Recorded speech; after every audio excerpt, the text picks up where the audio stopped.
तुम्हारी दुआ कभी कबूल नहीं होगी जब तक तुम अल्लाह का कानून लागू नहीं करते, क्योंकि दुआ सिर्फ अल्फाज नहीं होती। दुआ तब असर करती है जब इंसान अल्लाह के निज़ाम के साथ खड़ा होता है। कुरान ने एक पूरा रास्ता बताया है। अकीमुस्सलाह, नमाज कायम करो। नमाज सिर्फ रुकू और सजदा नहीं है। नमाज इंसान के दिल को साफ करती है, उसके दिल को नर्म बनाती है, उसके अंदर तकवा और इंसाफ पैदा करती है। जब दिल बदलता है तभी समाज बदल सकता है।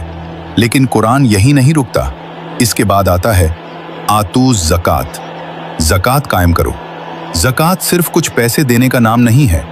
ज़कात एक इंसानी समाज को बराबरी पर खड़ा करने का इलाही सिस्टम है। कुरान चाहता है कि दुनिया की दौलत सिर्फ कुछ लोगों के हाथों में कैद न हो, बल्कि गरीब, यतीम और मजलूम तक पहुंचे। लेकिन एक सवाल उठता है, अगर समाज में इंसाफ का कानून ही न हो तो ज़कात का सही निज़ाम कैसे चलेगा? इसीलिए इस्लाम सिर्फ इबादत का दीन नहीं है, इस्लाम इंसाफ का निज़ाम भी है। जब अल्लाह का कानून कायम होता है तभी जालिम को रोका जाता है, तभी गरीब का हक सुरक्षित होता है, तभी दुनिया की नेमतें लोगों तक पहुंचती हैं। और यही करके दिखाया था हजरत मोहम्मद सल्लल्लाहु अलैहि वसल्लम ने। मक्का की जुल्म भरी दुनिया को उन्होंने मदीना में बदल दिया, एक ऐसे समाज में जहां इंसाफ था, बराबरी थी और रहमत थी। फिर यही रास्ता आगे बढ़ाया चारों खुलफाए राशिदीन ने। उन्होंने दुनिया को दिखाया कि ताकत का मतलब जुल्म नहीं होता, ताकत का मतलब इंसाफ होता है। लेकिन जब ये इलाही निज़ाम खत्म हुआ तो क्या हुआ?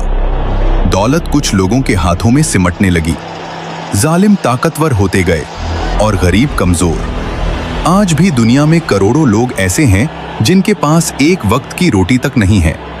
कहीं भूख है, कहीं जंग है, कहीं खनिज और सोने के लिए इंसानों का कत्ल हो रहा है। अफ्रीका के कई इलाकों में सिर्फ सोना और खनिज पाने के लिए लाखों लोगों पर जुल्म हो रहा है। अगर दुनिया में इलाही निज़ाम होता तो शायद यह सब न होता। आज दुनिया एक नए मोड़ की तरफ बढ़ रही है, जिसे कुछ लोग कहते हैं न्यू वर्ल्ड ऑर्डर। एक ऐसा सिस्टम जहां ताकत और संसाधन और भी कम हाथों में जमा हो जाएं, जहां इंसानों से उनके अधिकार छीन लिए जाएं। लेकिन कुरान का संदेश इससे बिल्कुल अलग है।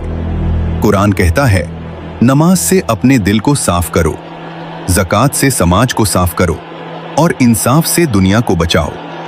क्योंकि जब इंसान अल्लाह के कानून को छोड़ देता है तो फिर दुनिया में जुल्म का कानून चलने लगता है।